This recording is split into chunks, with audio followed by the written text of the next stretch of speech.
This is MC Fireside Chats, a weekly show devoted to the outdoor hospitality industry, hosted by Brian Searl and Cara Csizmadia. You'll hear from special guests that focus on topics to help your business succeed, all backed by Modern Campground, the most innovative news source in the industry.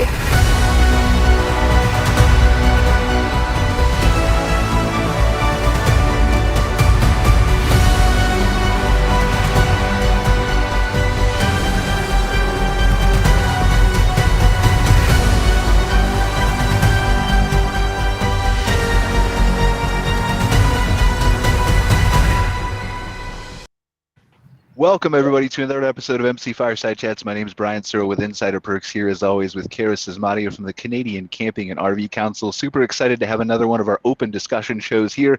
We're missing a few people, as always, because we're all super busy in the outdoor hospitality industry. So Scott Foos said he might be able to join us at some point today. And then Ruben Martinez is missing as well from the American Glamping Association. But super excited to have Mark and Sandy and Randy here and Casey from Campspot. And so we're going to kind of go around and talk about some different things that have come up in the outdoor hospitality industry in the last month or so. Before we get started, I want everybody to know that you should not be concerned about me. I've lost some of my facial hair. It is not a disease or anything. If you were all worried, I know you're all probably concerned, but my girlfriend suggested that I would look better in a goatee, so I will recover from that. But anything else that we want to talk about today? What is going on in the outdoor hospitality industry? I know we were talking about trade shows before we started. The Mid-Atlantic Conference recently wrapped up in Florida. We've got a bunch more things coming up, NCA, stuff like that. Why don't we just briefly talk about some of the shows that people are going to and what they think about that stuff coming up, if you want to. Yeah, I can lead off if you want. We got, we have the NCA show, the Waco show, then there's the Michigan show.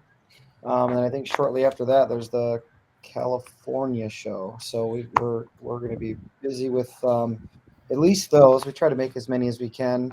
But yeah, we've got all those coming up here, I think, in the next 30 days. So it's super weird for me, Casey, because I used to go to every single show, and I will go to trade shows again. I just happen to be in Canada now, and so it's trying to sort out my time and spread it equally among wherever I can.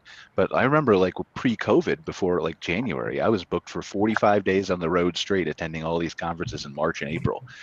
And so it's kind of a crazy, hectic season for vendors and park owners, and especially multi-property owners. I'm curious to wonder, maybe Scott could comment on that if maybe now or in the future, but how he manages multiple parks in multiple states with multiple conferences.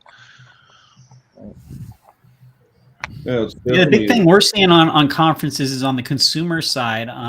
There's a lot of interest on the consumer side for events. Obviously, the Tampa show is a massive success, and we're talking to the Escapades, which is coming up here in Tennessee, and then some of the other owners conferences that are going on. If you own a Grand Design, you go to a Grand Design conference, and all of these events, the second they open up their signups, they fill up. They're completely full, and there's a lot of excitement on that end. So it'll be definitely a twist for us to go to those more consumer-facing shows, whereas generally we've been going to the industry style shows. So it's kind of exciting to see that excitement about the industry. And I think the big overlying question mark, and everybody knows that I'm really annoying and I'm a broken record on this, is the question mark of what happens as we go ahead. I mean, are we at peak camping? Do we see a drop off? Does it continue going up? Does gas continue to go up $10 a barrel every day from here till infinity? How does that impact the industry? So it's going to be a very interesting year, to say the least. And again, I'm back to my old theory, which is proving very accurate, that I only plan 3 days in advance anymore. So and that's actually holding up really well this year, right? Who knew we were going to invade, or Ukraine was going to be invaded by Russia and all that type of stuff? So 3 days in advance, that's where I'm at. And there's currently no trade shows happening in the next 3 days. So I'm good right now. I kind of enjoy the changing stuff, right? It keeps me on my toes, and I have to adapt and pivot, and it's always interesting. But I think, as always, and everybody here will probably agree with me, that the campground industry is in for outdoor hospitality industry is in for another great year. What that looks like is always going to be disproportionate around what park and what you're doing. And Casey, we were talking about people still looking to do online reservations before the show started, and so obviously those people, if they implement that, are going to see a boost. And so it's just really interesting. But I think there's no shortage of, it's going to go up if you're doing things the right way. Yeah, I definitely totally agree. There's another part of this whole thing, I think, is those of us who've been around the industry for a little while, you could kind of see some baseline expectations over X amount of years, and you'd experience a little gradual uptick or something of that nature. Then the interest starts building to start acquiring some of these outdoor hospitality assets. And then about 2018 to 2020, you say, wow, it's getting a little bit weird out there right now. And from 2020 forward, if anybody can tell me what's going to be happening to Mark's point, the next 3 days, let alone week, let alone month, you're a seer. You've got a crystal ball that I don't have, because it's literally hand-to-hand combat every day. What's happening today? Major acquisitions, portfolio roll-ups, Sun buying the UK company, right? And LSI, yeah. Talking about major fundamental pivots to the entire architecture. And I literally don't know from one day to the next what I'm going to see when I go to Modern Campground, by the way, and find out what's happening in the news. You can't call it. You just got to be very nimble and be able to react very quickly to the changing dynamics. Yeah, I got to say, we're even seeing that on the consumer side. We're actually on the eve of the Toronto Spring Camping and RV Show, which starts tomorrow. And CRVA's team there had to really kind of quickly pivot. After it'll technically, I believe, be the first in-person RV show in Canada since 2019. And Ontario had initially had capacity restrictions and things that made them plan for some kind of virtual event, and then really last minute kind of found out they needed to do a pivot, and their in-person contract would be able to go forward with the event center. So they've put together what I think is going to be an incredible show in a really record short period of time. But I'll echo what Mark said about consumer interest in attending. It sounds like ticket sales for that event are doing really, really well, advanced sales. So I think obviously, Canada's dynamic is a little bit different. We're just on the precipice of getting back there, but I know certainly on the dealers' side, definitely Canada's our outdoor hospitality conference is next week, and unfortunately we had to go virtual. I certainly know there's lots of appetite from operators up here to have an in-person version of that event. Hopefully in 2023 that'll be successful, but RV shows coming back, all that stuff kind of coming back to life is super exciting right now in Canada for sure. And we should mention, by the way, the Toronto Spring Camping, RV and Camping Show and Sale. It's a super long name. I'm sorry, Shane. I appreciate your efforts to include all the things, but I get confused. I'm not smart enough to remember that. But it's super exciting. It's happening. We're going to be doing a special live episode of MC Fireside Chats. Cara and I are going to be doing that. We're going to interview the couple from RV There Yet who was on this show a little bit earlier, but we're going to be doing a live show during that show, remote. But on a giant, huge screen outside for all the people to watch. And so it's going to be super exciting for us, kind of our first consumer gig, if you will. But super excited to do that.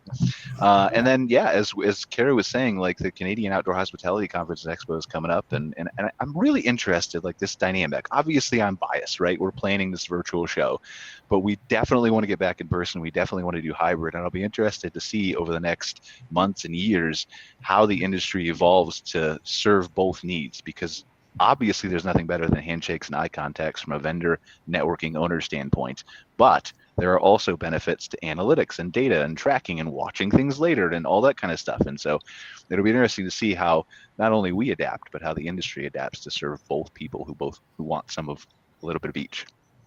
Agreed.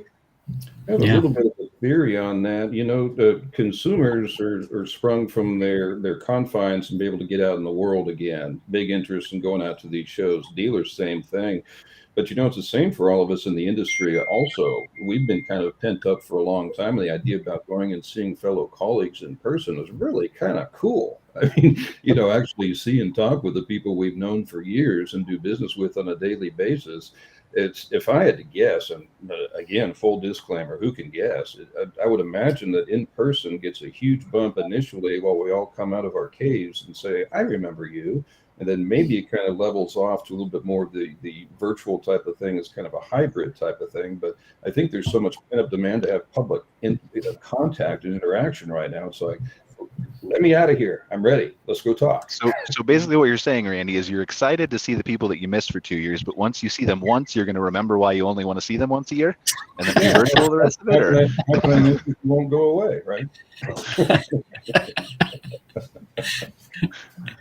But yeah, it's super exciting season. What else is going on besides conferences? We got something else. I mean, the outdoor hospitality industry is booming.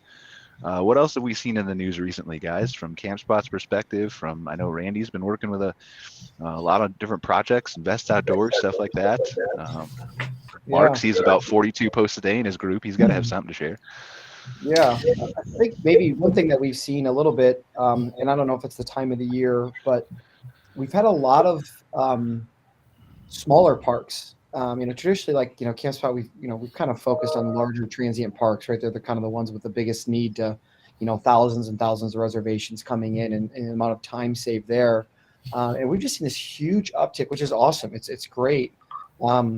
In smaller parks, 20 sites, 30 sites, 40 sites, 8 sites. So obviously you have two things, a bunch of people kind of getting into the industry and realizing, I had aspirations to, have a 150 site park, but then reality sets in and how expensive it is and the timeline it takes to actually build out one of these parks. And I might need to start with 30 to start, or 40 to start, or whatnot, or 32, whatever budget or whatever time frame or whatever space you have. And to me, that's been kind of a cool thing to see. I mean, we don't have like a minimum that we charge or anything. We probably should, but we don't.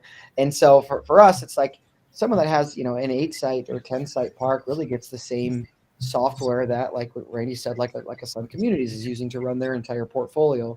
And to me, this has just been really cool seeing the volume of these kind of more like boutique specialized campgrounds and the volume of them. Just there's tons and tons of them, which I think is just a cool, I don't know. It's just, it's something a little bit different than over the past couple of years. At this time of year, it's usually kind of this mad scramble. The bigger parks realizing the phone calls are starting to come in. They're just getting back into the office and like, this is already overwhelming. We got to do something, start doing the research, come to a decision, and then try to quickly onboard for this next season. And that's still happening, but the volume of these smaller parks realizing, yeah, I can kind of take advantage of a lot of this technology, and I can take advantage of my time too, right? I might not be taking 300 phone calls a day. It might be 5 or 10 or 20. But that 20 phone calls gets me outside doing something different with my staff or with my guests.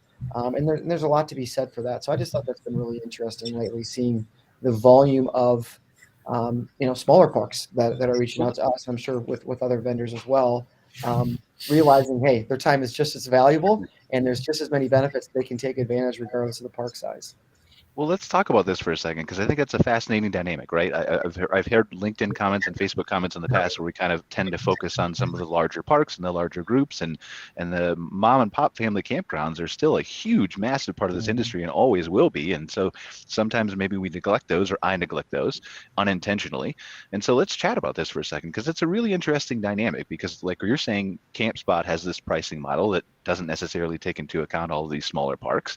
I know, like Randy, from a brokerage perspective, not you specifically necessarily, but from all the brokers I've ever worked with, there's a minimum site number we want to see to sell and to buy and to acquire. And, Mark, you're welcoming some of these people into your group. Sandy, I'm sure you're coming across them. So let's chat about small parks for a little bit. Well, with the Facebook group, it just passed 3,000 members, and the Facebook group is all, mom and pop parks. That's the bulk of the members. And I was actually going to note, in addition to what Casey was saying, is over the last week, everybody's kind of woken up and they're getting back to work here all of a sudden, getting ready for the season. The secondary thing I'll add in there is, over the last 2 weeks, we've had over 150 people try to join that group. And all those folks were not RV park owners. They were people that wanted to either build a park or buy a park. And so we had a secondary group that we're moving all those folks over to, so that the conversation can say what it is in the main group. Point being is, there is this incredible interest from everybody, not just corporate buyers and big money, but just the average person who wants to change their life and buy an RV park or build an RV park, trying to get into this industry, or starting that path to this industry. So there's a lot of excitement about it, in the way that it gives you control of your life. It allows you to stay with your family and work. There's a lot of that mystique of owning an RV park, but anybody who's actually done it knows that this isn't an easy industry to be in. It's not simple. The good thing to hear is what Casey said about parks now trying to adopt technology, that'll be a fundamental shift for them in the operations of their park, because your biggest cost on a park is your time. If you're a mom and pop, it's your time. If you own the park and are hiring people, it's the staff, right? So you're either paying for staff with money or you're paying for staff yourself with time. And so by using technology, that's going to free up folks to have more time to themselves to better operate their parks. Yeah. And also from our perspective at United Park Brokers and also Invest Outdoors, there's a really interesting pivot that's happened that speaks to what everybody's talking about here, which is, even a couple of years ago, the bigger institutions wanted to have 200 sites in the Sun Belt. Well, those waters have been fished. So you have to adjust your criteria. What's interesting, though, is what you find is if you're thinking traditional RV park and you've got 100 sites and your nightly rate is $50 a night, let's just use round numbers. If you pivot to a different sort of accommodation, like a glamping tent, a park model, something like that, you can get triple the ADR. You need 1/3 of the footprint, right? So you can, with 30 sites of well-positioned inventory of a higher ADR type of caliber, you can generate the same NOI that perhaps a 75 or 100 site park would have in a traditional type model. Now, Randy, I don't mean to cut you off. I just want to, for our audience, ADR, NOI definitions, please. Oh, net operating income, NOI, what you make after everything's already been spent. ADR meaning average daily rate, what your average rate is that you charge the consumer. Okay, perfect. Sorry. And so with a smaller footprint, but with more robust accommodations, the ADR goes up, the NOI ends up being the same as a larger traditional RV park. And the side effect of that is you've got not quite the institutional like the REITs and all that sort of stuff, but you've got very savvy mid-level investors that can now acquire these smaller parks at a much lower acquisition cost, but then put the rest of their money into repositioning that asset to take advantage of the great trends with glamping and what have you. But what that also means is they're not coming into this thinking, well, we'll just kind of do what has been. They're going to embrace technology. They're going to be calling Casey. They're going to be building robust websites. They're going to do yield management.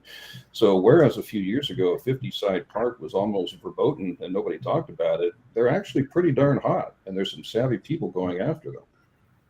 Yeah, and I think what you're saying, Randy, is not important just for the investor who wants to come in and buy and maybe revamp an existing park, but also for a lot of the mom and pops who feel like they may not be competitive because they're landlocked. They only have X amount of space, and they don't think about reallocating that space in new and different ways. So I think we need to think outside the box and think about how do we redefine what our park looks like and what can be successful, and not just think we all have to be the big park that every site's over 100 foot long and, has all the high-end amenities. There's still a lot of people out there that are true campers, and the glamping tents and the things that take the smaller footprint are much easier to reallocate their property to.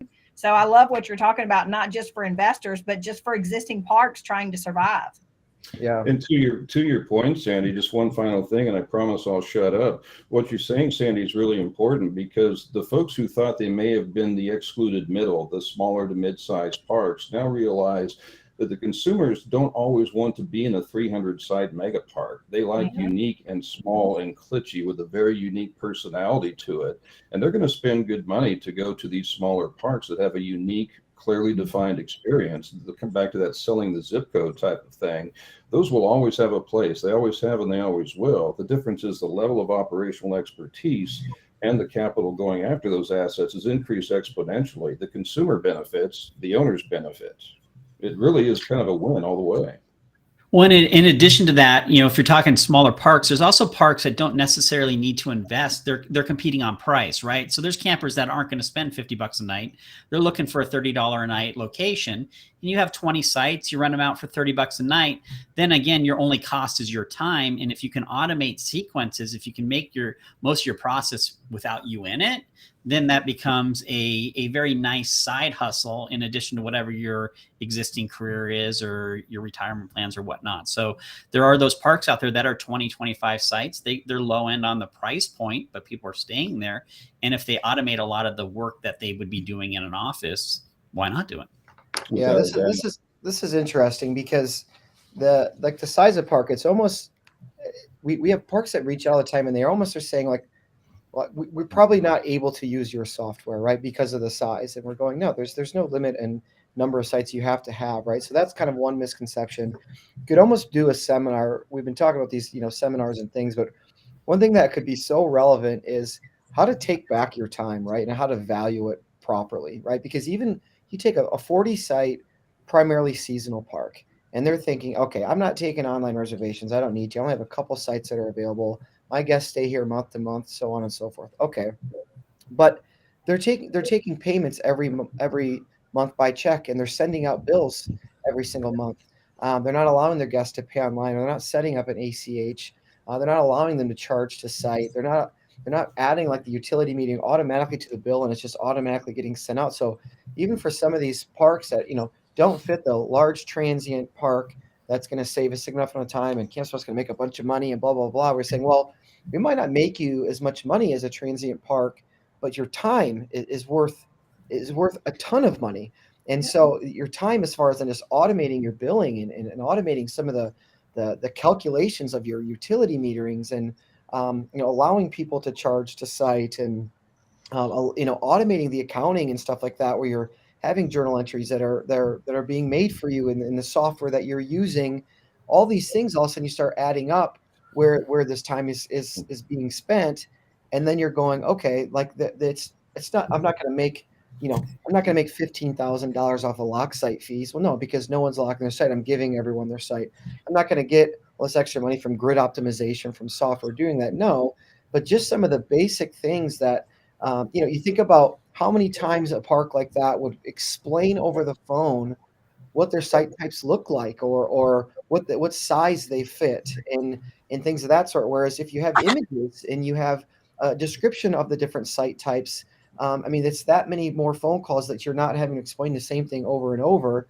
And again, that adds up very, very quickly. And so then instead of spending all the time, once a week or twice a week or whatever the case is in an office doing admin stuff, maybe you are able to get outside and add some type of cool amenity, or make some space for something that's going to draw people in to spend a little bit more per night. And those are the little things where, again, just taking back control of your time. You don't have to embrace everything with technology, and change your, the way that you operate your park. And it doesn't have to be transient. You don't have to have a water slide, but just subtle things of the day to day that you can automate and streamline. It's a big deal. Whether it's your 1-person show, 2-person show, or 100-person show. So yeah, and I think. Sorry, Brian. I was going to say on that, one of the things that owners that are maybe tech adverse, they heard everything Casey said, and they're like, "Oh my God, I can't do all of that." The point being is you don't have to do all that. You can do it incrementally. Do one thing right now, right? Do online reservations, and then next month do one more thing, right? Just kind of step into it. You don't need to do it all at once. Yeah. Well, so this is what I was going to say, right? Like this is, and I'm one of the biggest geeks probably any of you know. Which maybe is a compliment or a curse, I don't know. But before I go into that, I want to apologize because my name was Cara Csizmadia for the first part of the show. And so if any of you got confused, I know we look really similar. I finally actually updated that to make myself Brian. But for technology, this is something that, like, I've been in Business as Insider Perks since 2009. And this is something that took me years and is still an ongoing process with all of the things that you're talking about, just from not an insider perk standpoint, but from I'm a company and I'm running it standpoint. When we first started, like with the recurring payments, we were just doing social media way back in 2010, 2011, and we were having people mail us checks every single month because I didn't know any different. I had to learn how to build the websites. I had to learn how to do it was all self-taught. But the amount of time I don't think you realize it sometimes until it's gone. Yeah. Now the checks are gone. Now I figured out how to do recurring payments through Stripe or PayPal or WooCommerce or Campspot or whatever it is. Oh my God, I have time to breathe now. I can eat dinner. I can do the things. And so that, and clocking in for employees, and, recurring receipts. And I mean, there's dozens of other things that are just escaping me right now. Maybe Cara can tell us a little bit about how she her journey through Park Owner, she pivoted to some of that stuff. I know I'm putting you on the spot, Cara, but. Yeah, no, that's a near and dear topic to my heart. Actually, when I inherited my park, our reservation system was an accounting ledger book and a pencil and an eraser. And we were like manually filling out profile cards and storing credit card numbers in like a file fax it's crazy. So we very quickly did some shifting because there was, obviously a lot of really avoidable drama that could result from that. I mean, a pencil and an eraser. There's various things, losing track of paperwork and all those things are super simple when you're functioning like that. So that part alone was a big motivator for me to push to shift the older generation who we inherited the park from forward a little bit. And there was some resistance there for sure. The day I brought in the first computer, grandma was not happy. But very quickly, when I started to be able to bring her a weekly revenue sales report, I was bringing her reports about, how our retail sales. I could tell her on any day how much propane we had sold that day. She quickly started to shift perspective as well and got on board with us. But we worked through some hurdles. We used a couple of different software options, and that they had their pros and cons, and I think they're changing and growing so much over the years. It completely changed our business, and it did have some growing pains. I had some staff who had never used a computer before, and so suddenly we had to go through some significant training stuff, and we did lose a couple of people over that. So there was some hurdles, but overall it was just a fundamental necessity. And then next after that came shifting to starting to take online reservations, and that shift away from having to manually process every single booking and have a long conversation with every customer coming in the door about their RV and how many dogs they have and all of those things, really started to impact our efficiency level to the point where our guests that were already in the park started to be able to have a higher level of service because my front desk staff wasn't on the phone all the time with next month's guests.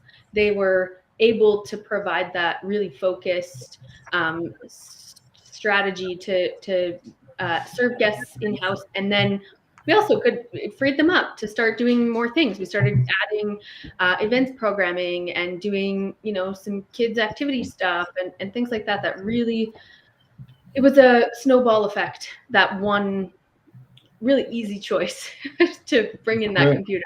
And Cara, something you just said just really struck a chord with me, because when I think about, in case you were talking about some of the smaller parks and, more people are starting to embrace this technology, it seems to me that what they're really doing is investing in their creativity. And what I mean by that is if you're a small park operator or large park operator, you probably got into it because what you're best at is putting things together, organizing, making the park better, organizing activities, being with people, and you're good at that. If you're not necessarily the strongest at accounting and pushing paper and managing stuff like that, if you can find a tool like a Campspot or something else to help take that process that maybe you're not as good at or don't have the attitude towards, and make that more of an automated process, and you just bought yourself time to be creative. Now I can go out in the community, network with local vendors. I can go talk with my guests, build some loyalty, work on that stuff. So if you can buy your creative time back through automation, it's probably the smartest investment you'll ever do. Well, and I just want to say too that we're all talking about Campspot, and Campspot obviously helps tremendously, but I just don't want to narrow it down to just online reservations too, because it's all kinds of things that can help save your time that I've learned over the years. And I feel like change is hard for anybody. Change is hard for me, for a business owner, for anybody who works at a company, for you in your personal life, right? And sometimes I just don't, the people get overwhelmed with online reservations all by themselves. And the amount of things that in addition to online reservations that Campspot doesn't offer or may never offer because it's just not Campspot's business model, that can manage HR for you or time off or whatever can save your time to allow, like Randy said, that more creativity, that more flexibility. Like some people don't even realize it until it happens. And so it's just an interesting dynamic, but it takes years to do. And so don't overburden yourself and think you have to do it in one night. Right. Two of the I'm sorry. Go ahead, Cindy. I was just going to say, two of the other things that's always top of my list when I'm talking to parks is, one is when you do have an automated system, then you've got real-time access to data analytics, and you can make decisions in the middle of the month that can pick you up for the end of the month. If you're doing everything manually, or you don't have the right software, you wait till you get your reports back from your accountant that tells you whether you made or lost money, versus having it in-house and with it automated and all the great softwares that are out there now, on a day-to-day basis. The other thing is we really have a labor crisis right now at parks, just like everybody else. And so being able to save manual time for employees to do the things that they have to do is really important. I had a park that was looking to hire an assistant manager. They were paying $70,000 plus bonuses at this park. It was in a very nice location. They had 3 people apply. The first one didn't show up. The second one showed up and stayed one day and then decided they didn't like it and they wanted to leave. The third one showed up, stayed a week, and then it got an offer from a park that they had also applied at the same time that was offering them $5,000 more. So they left. And that's not even talk about work campers, right? Which most of our parks, operate using work campers. So we really need to automate and take away some of those things that take up so much time if we can, and especially when it's so affordable right now. Yeah, it's interesting with the small park, because there's the blessing and the curse of it, and I'll try to explain this properly without throwing myself under the bus here. Like when the kind of like a light bulb will go on with sometimes smaller parks, and they'll realize, okay, I can save time I don't have to send out my own bills. I can collect payments automatically, or the guests can pay online, and so certain things start to change. And it's really interesting because probably, I'm actually going to say probably, it's 100% fact. Like our biggest critics, the people that are kind of the loudest and the most demanding, are the ones that just embrace technology within like the last month or 3 months or 6 months. Like, and then once they like get a little bit of like to scratch the surface, all of a sudden the expectation is it all of a sudden becomes crazy. And it's really interesting because it's like this dynamic of saying, like, I think just like a month ago, you were writing everything down on paper, and we're doing there. I'm like, and we're with you. Like, we absolutely want to build this and absolutely want to get to this and so on and so forth. Well, you should just be able to just build it really quick. And you're like, it doesn't quite really work that way in the sense of just really quick doing anything when it comes to software. If anyone from the development need understands it, but it's almost comical in a good way, like in a fun way, is like the feature requests and the demand from parks that are paying $130 a year for everything, because there's just limited amount of reservations that are coming through, are absolutely the most demanding and critical, and very, very critical of what their expectations are once they embrace it. But that's also a good thing, right? It's also the good part of that is to continue to challenge ourselves to what does make the most sense for a 30-site park or a 300-site park, right? Because the 300-site park is going to go,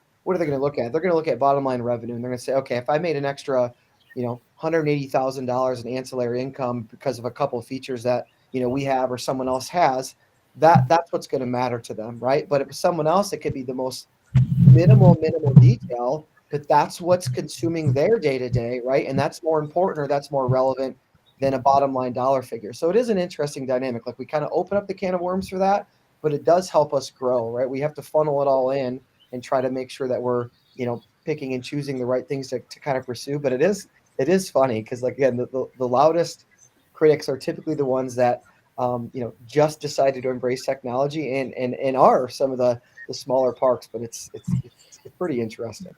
Well, the thing is it's addicting, right? Like you get to that point where you're like, oh my God, I've discovered this fantastic thing that saves me all this time. I want to do all the things now, and you want to do all at once. And I just want help, and I want development, and I want somebody to do it, and I want it all to happen right now because I want all my time back that I didn't realize I was missing. And it's a really interesting dynamic, especially for me. I was the same way when I was first starting our company, but it's part of the reason, like in the beginning of this year, we pivoted to like instead of describing ourselves at Insider Perks as a marketing company, as business engineers, because we're doing so much more of this technology consulting in addition to the marketing. And what we found is that the opening question is what do I need? How do I do it? Where do I start? And the answer is it's different for every single person. So what we're having to do is go person by person, company by company, and saying, or employee by employee, what is taking the most of your time? What's taking the big chunk of your time? And we have to sit there and analyze people's days sometimes. And then once you figure out what's taking the most of your time, automate that, and then move on to number 2 and number 3 and number 4. But it's different for every single person. And so it's really interesting to kind of see these journeys and how they change people. Yeah, I think one of the things that's most interesting is over the last several years, watching all the different software companies, come up with the PMS softwares. The original model for most, I think this was true with you too, Casey, was that you charged only for the online reservations. Well, what we learned quickly at the parks was that that's counterintuitive, because if we want people to stop calling us, right, because we're trying to reduce our labor, but we're charging them an online booking fee, we're encouraging them to call us, because early on, there was no charge if somebody called the park and made a reservation. It was only when they booked online. I would love to see that reversed, right? Yeah. Because charge if they call the park, right? Yeah. Or charge a convenience fee or whatever it happens to be, but almost penalize people for calling, because everybody understands that your time is worth something, right? And when you're making it online, you're not involving someone's time. I don't have a problem with making money on an online booking, but I sure would like to see some encouragement to push people to more online booking. Yeah, we definitely encourage to have a booking fee on both ends, just because, again, there shouldn't be an advantage to taking up someone's time, right? It shouldn't cause it. And we, there has been some parks that say it's $5 if you book over the phone. It's only $2 if you book online. Have you at least looked online to see? Because everything's available, everything's there, and it's all, so it's interesting. We definitely encourage that, to charge really for both if you want to pass on pretty much all the, not pretty much all the fees.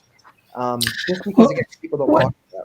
Well, what I'll say to that also is you got to look at the consumer problem. So why does a camper call? And the reason they call is the information is not easily available for them online. So whether that's what site they're going to book, or what the availability is, or all these random questions. Obviously, why we built the tool we built is to help people do that.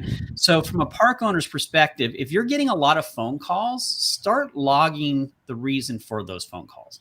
Are they asking about site size? Are they asking about access? Are they asking about the restrooms? What are the question categories that you're getting from people that are calling you? Mm-hmm. And then try to address that through your website. Does your website do a good job explaining that to them, right? Are they asking whatever that question is? And so that's a marketing problem, right? How do you guide people into the desired actions you want them to take? And this is a big one. And it's definitely not on Campspot's part, and I'm about to knock some folks, but there's some software companies in this industry that do not provide a quality experience to the consumer from a booking perspective. And so there are parks out there that say, I've got reservation software. Yeah, but is it user friendly? Does it work on a mobile phone? Is it simple for that person to use? Really ask. In the end, the reason somebody's calling is because they couldn't do what they wanted to do online. Mm-hmm. Either they didn't do it because they don't have access to online. It didn't work on a phone or whatnot. But it's an important question to ask when you're talking about that subject: is why are they calling? Yeah, that's a fascinating dynamic, right? Is studying those kinds of things like you're talking about, Mark. And there are tools that help you solve that, like your virtual tours, a frequently asked questions section on your website, putting more information and photos and things like that on a Campspot or a reservation provider, offering live chat, even if it's just a bot that responds to common frequently asked questions. But you have to identify what those questions are, because everybody's different. Everybody's website's different. The information you communicate is different. But I remember we had a conversation on this show, I don't know, weeks or months ago, about putting whether you were Starlink compatible with satellites on your website, or whether you have phone service, whether you're Verizon or AT&T. And so those are all ways that you can cut down that kind of volume of phone calls in addition to online reservations. Yep. Yeah, definitely goes beyond just reservations, that's for sure. And like you said, Mark knows this well. I mean, we went to the extent of saying, we'll pay for you to get your photos taken, just because it's that relevant. Like, we can't prove the value of online reservations if people are looking at like nothing. They're visual people. They want to see something. So it's an interesting topic, that's for sure. Yeah, and it's something that's missed. And it's all businesses, right? Because I run my business, Brian runs his business. You end up getting a lot about yourself. It's, everybody thinks about themselves. So you start thinking about your issues. It's really hard to step aside and look at your customers' issues. So it's a good exercise always to go back and ask it from your customer's perspective. And here's an interesting exercise I would encourage anybody that owns a business to do is grab your mobile phone and go navigate your website on a mobile phone. Because we all work in offices and we're on desktops and we don't actually use our own websites on a mobile device. I guarantee you're going to find something that doesn't work on a mobile device right now on your website. So take that extra step to do that. The trends we're seeing right now, and Brian, you can probably echo this, it's about 70% of consumers in the camping industry are visiting if you're an RV park or campground, your website on a mobile device right now. Only about 30% are on desktop. So if you're not testing your site and your tools on mobile, you're missing out.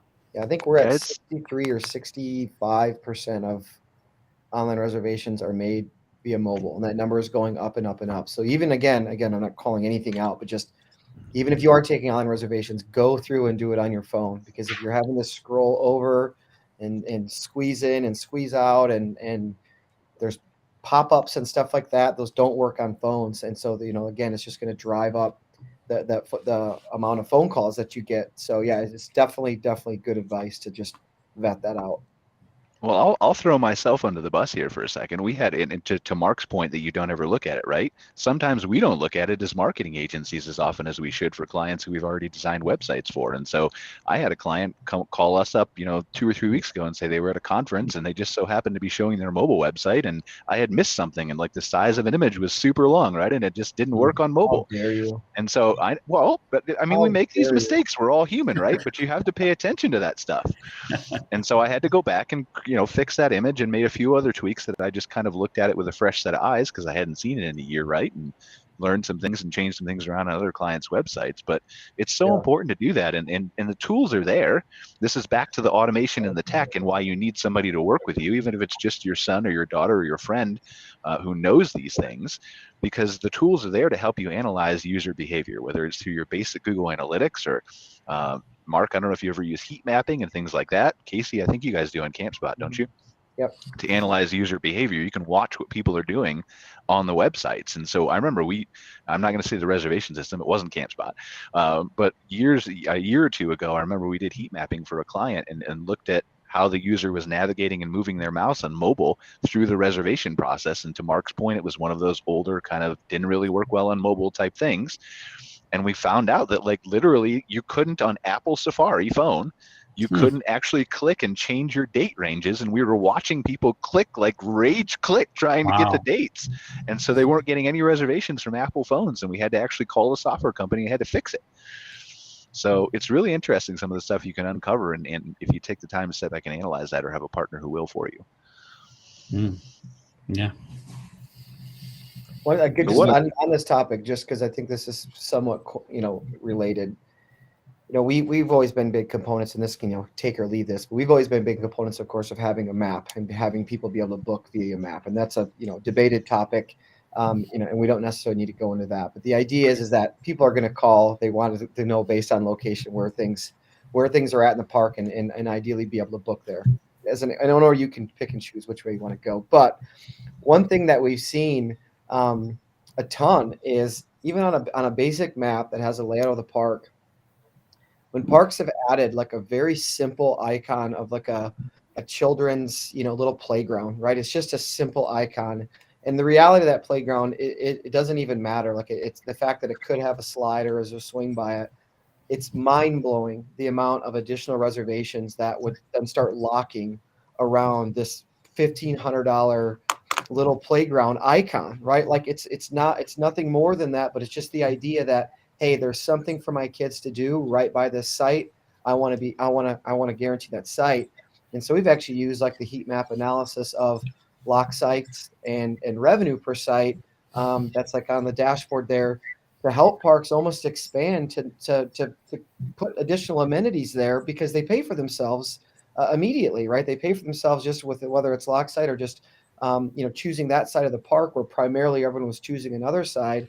So there's just some subtle, really small things that you can do that, again, just that gives you the data, gives the information to make some of those decisions easier. Well, this is revenue opportunity too, right? Like we all talk about site lock fees, and you obviously may charge more to lock a fee around a playground or a park or whatever else. Maybe you just flip this, Casey, and have people like tell them that the playground might just move before they come if they don't lock in the playground and charge a playground optimization, playground optimization. Yep. And this could be gone unless you lock it in as an add-on. Just make that slide an add-on, otherwise it gets moved. That's it. So. But yeah, it's all an interesting dynamic. So it's hard when you're in your own business. It's hard for me. I'm sure it's hard for Mark, and I'm sure it's hard for Randy and the other business owners. When Cara, you own your park. I'm Sandy, of course, you own your own consulting company too. But it's hard to step back and kind of look at that from a 10,000 foot view because you're in it every day, and kind of it's not just park owners who need to do it. It's me, it's Mark, it's everybody who needs to step back and look at that from a holistic user experience. Yeah. I'll give you some tips on how to do that. So one of the things we've built in purposefully is feedback forms within our website that call for people to tell us if there's bugs or not, and then easy pass to contact us. And what usually every other day or so, we'll get a very honest response from somebody like, oh, these are awesome, but it's too expensive or whatever, whatever the response is. Now, here's the trick. Remove your emotion from the response, respond professionally, but inquire deeper. So, I had somebody who say, hey, you guys are great, but you don't have any boondocking spots, with these tours. And I responded, well, what type of camper are you? Right. And so it ended up getting in a conversation with this gentleman to where by the end of the conversation, he actually agreed with the reason why we don't have boondocking spots on the site. And so now we've built a fan, we've built somebody who's now engaged with us. And so if you're running an RV park or campground, how can you do that? The simplest way is your post-stay email that you send to somebody. How did you enjoy your stay? And ask. If they say, yes, I enjoyed my stay, take them to Google or whatever to write a review. If they said no, take them to an online form that emails you with that feedback. That way you're immediately getting negative feedback and you can address it immediately. Another thing is just a simple form on your website that says, have a random question or comment, fill this out, let us know. And you'll be surprised. People are very willing to tell you what they think about you, both good or bad, and then take that feedback and adjust accordingly. I wish I remembered it. I was just trying to Google it to see if I could find it, but there's a really good book we used to give away at conferences called Hug Your Haters. And they had a dollar amount, I think, that they placed on the value of an online review to your business. And it was fascinating. I wish I could remember how much it was, but everybody, way back when we used to only do online reviews at Insider Perks and social posting, we used to spit that number out all the time just to talk to people to say like that feedback. What is right, what is wrong is so important to your business, and you can't just get angry when you see the bad stuff. You have to look at it as an opportunity. Yeah, or the stupid stuff. I mean, there's just a conversation yesterday. An owner had a review from somebody who was pissed that they didn't let them run around with 5 or 6 dogs on the property, and they charged a dog fee, and this person went and wrote a nasty review about them. But and they're obviously emotionally tied to it, so they took it as an insult. But when an outsider like me, I read the review from a consumer's perspective, it was actually a really good review because I'm reading it saying, great, I'm not going to have five random dogs running around the property. I like this owner, right? So there is that trick to removing your emotion, reading it from the hardest part of any business and any person is to put yourself in somebody else's shoes. As marketers of businesses, that's the first thing you always need to do is put yourself in your customer's shoes and look back at yourself. Hardest thing to do, but if you can pull it off, that's where the magic starts happening with your business. Our businesses are like our babies. We have a hard time seeing them without bias. And so those fresh eyes and fresh input is so, so valuable, even though it hurts sometimes. Well, and the thing is most of these people are honestly just trying to help. They just want their experience corrected for the next time. And yes, there are people who are just always going to complain and hate your business. Those people aren't new. They didn't just pop up with Facebook. They existed always. There's always been people who suck. You just can see them now because they're on Facebook and everywhere else, right? But that's kind of the point, right? Is they're just really trying to help. And sometimes we found, like, when the people are getting to the point where they're leaving you an online review, it's because they emailed you or called you and couldn't get a hold of you. You didn't reply to the email or you ignored their comments. And so the last thing they're doing is going to Google or Facebook in some cases versus the first thing. So yeah, it's sometimes you say something that seems negative and you're really saying it because you want to help them. We stayed at a campground recently that had really nice high-end cabins. And in the cabins, they everything was very high end except for you had paper plates and plastic spoons and forks so that the cleaners didn't have to do the washing, wash the dishes. Mm-hmm. And I was like, okay, this is so not what I would have expected. I would, when you stay at an Airbnb, which is like when you're staying in a cabin almost, there are certain things you expect. And I was paying more for this. And so it was funny because I privately mentioned this to the campground owner, and they said, that's a really great feedback, and we appreciate it. The reason we did it is because at the time we could not hire enough housekeepers. We were down based on the number of housekeepers we needed, and we never changed back. We've got all that. It's still in storage. And I was like, so sometimes you can say something that seems negative and still have a really positive impact on someone actually increasing their revenue moving forward because you were kind enough to say it. Well, and that's the part of stepping back too. Sorry, Mark, just give me one second. That's the part of stepping back too, and looking at your business from that 30 or 40,000 foot view, because you don't understand what the guest perception is, and you don't understand that they don't know what you know. They don't know that those dishes were in storage, or that you couldn't hire housekeeping or whatever else. And so if you're able to communicate with them, giving them an outlet to actually call you and give you feedback, take the email, respond to that, have your staff drive around in a golf cart and wave to them and say, hey, how's your stay going? It's the Holiday Inn. I used to see posters in Holiday Inns. If your stay is less than 5 stars, come talk to us and tell us why. It's just embracing that feedback. But go ahead, Mark. Sorry. I was going to ask on that, Sandy. So you were staying at a cabin. So I imagine you're traveling without your RV, but you wanted to still stay at the campground. Is that what you're doing? Yeah, we had our RV at another campground, but I needed to make a short 2-hour trip, and it was only for one night. We just didn't want to unhook everything for that one night. And where I was going to go with that is we're exactly like you. Like, we don't have an RV right now, and going to be traveling to all these shows and stuff.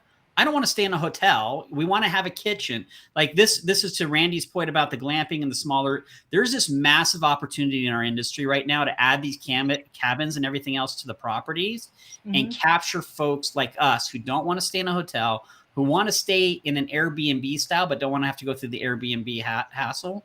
There's a real opportunity in our industry. There's some companies that are capitalizing on that right now, but be aware that if you're an owner right now and you're relying upon RV owners only and RV campers, there's an opportunity to throw some cabins in there, stick them on Airbnb, stick them on booking.com, and start picking up campers who weren't campers before. Good luck getting them. You can find them right now. That's the units.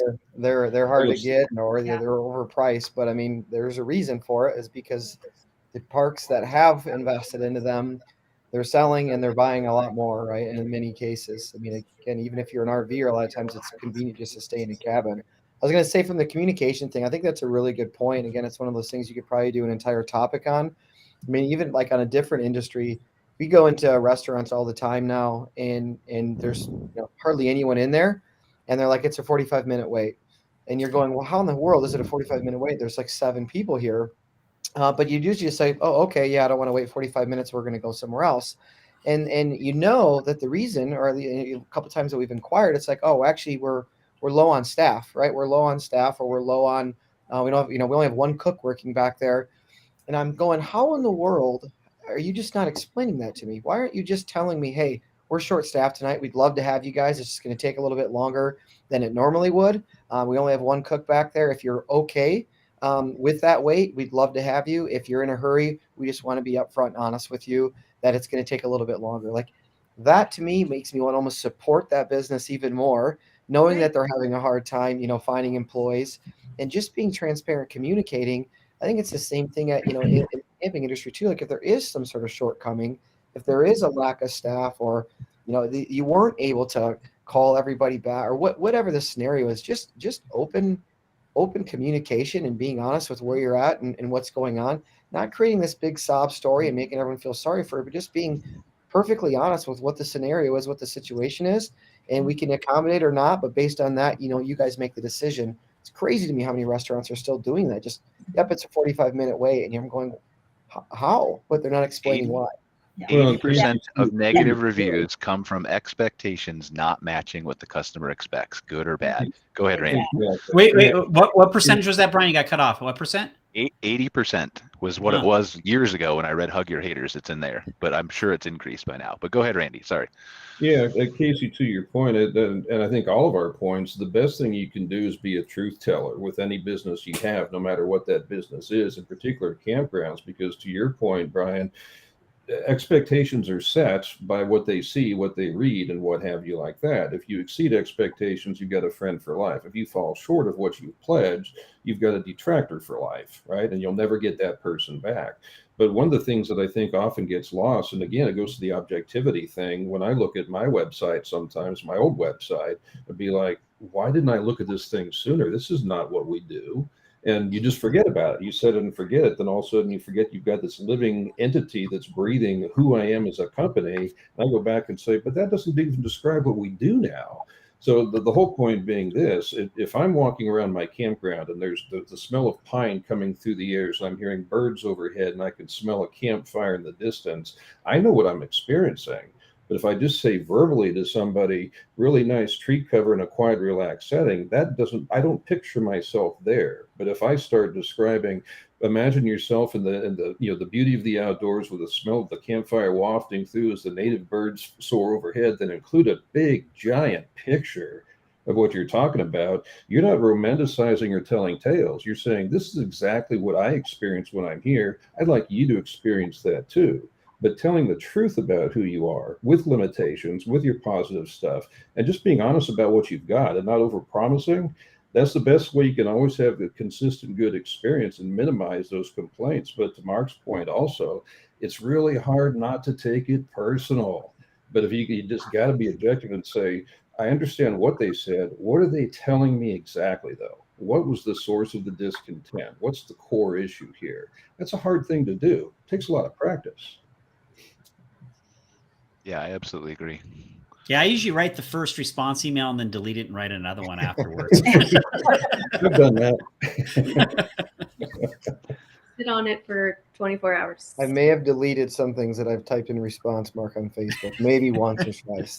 May have happened. Yeah, it's definitely an interesting dynamic. So, but yeah, I think that was a pretty good conversation we had today. We started off with, small park. Well, we started off something with before small parks. It's been so long, like an hour. I'm old. Yeah, trade show. And then we talked about small parks and the dynamic and adapting technology. And then we ended up at online reviews and all the things in between. So it was a pretty interesting conversation. You never know where these things are going to go. So anybody have any closing thoughts? We've got a couple minutes left. Yeah, remember, don't plan any more than 3 days in advance. Who knows what's going to happen?